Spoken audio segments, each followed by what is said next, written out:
আর এই মাহফিলটা আপনার জান্নাতের যাওয়ার উসিলা হয়ে যেতে পারে। সুবহানাল্লাহ। এজন্য অবহেলা করবেন না। হুজুর হয়তো ব্যস্ত, ফোন ধরছেন না। যাই হোক, সম্মানিত হাজির, আজকের মাহফিল সফল হয়ে যাবে। আমি একটা কথা শেষবারের মতো বলতে চাই, এখানে যারা আছেন আমরা সবাই নামাজ পড়বো, নামাজ কখনো ছাড়বো না। নামাজ পড়বেন তো ইনশাআল্লাহ? আমরা অনেক সময় মাহফিল করাই, আমরা লক্ষ লক্ষ টাকা খরচ করি মাহফিলে, কিন্তু দেখা যায় নামাজের সময় আসলে নামাজ পড়ি না। সারা রাত্র ওয়াজ শুনি, কিন্তু দেখা যায় ফজরের সময় একজন মুসল্লি নাই, সবাই ঘুমের ঘরে। কি ফায়দা হইল? কি ফায়দা হইল? আল্লাহ তো বলছেন না যে আপনি এই মাহফিলে নামাজ নষ্ট করে আপনি মাহফিল করেন, এটা কি বলছেন? আগে নামাজ, আগে কি নামাজ ঠিক রাখবেন। নামাজ ছাড়া আপনি জান্নাতে যাইতে পারবেন? নামাজ আগে। হাসরের মাঠে কিয়ামতের দিন সর্বপ্রথম আপনার কাছ থেকে হিসাব নেওয়া হবে। নামাজের কের হিসাব নেওয়া হবে? নামাজের হিসাব নেওয়া হবে। নামাজ পড়ছেন কিনা এটা আল্লাহ পাক দেখবেন। সম্মানিত হাজিরিন, নামাজ হচ্ছে বেহেশতের চাবি।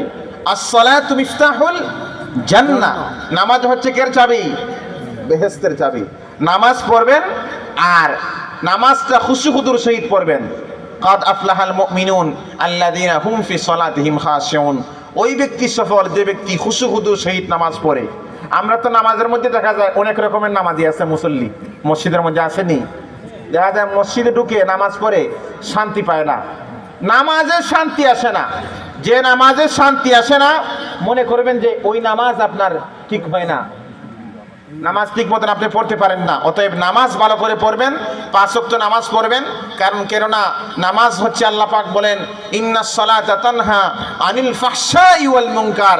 নিশ্চয়ই সালাত আপনাকে গুনার কাজ থেকে, খারাপ কাজ থেকে অবশ্যই অবশ্যই বিরত রাখবে। আল্লাহ পাক যেন আমাদেরকে সব সময় 5 ওয়াক্ত নামাজ পড়ার তৌফিক দান করেন। সবাই বলি আমিন। সম্মানিত হাজির, যাওয়ার আগে আপনাদেরকে একটা দাওয়াত দিয়ে যাচ্ছি। যাওয়ার আগে আপনাদেরকে একটা দাওয়াত দিয়ে যাচ্ছি। আগামী 15ই জানুয়ারি, আগামী 15ই জানুয়ারি শামসুল উলামা আল্লামা ফুলতলি সাহেব কিবলা রহমাতুল্লাহ আলাইহের পবিত্র ইসালে সব মাহফিল অনুষ্ঠিত হবে। আপনারা জানেন প্রতি বছরই দূর দূরান্ত থেকে, বাংলাদেশের বিভিন্ন প্রান্ত থেকে বক্তবৃন্দ আশেখানরা আসেন।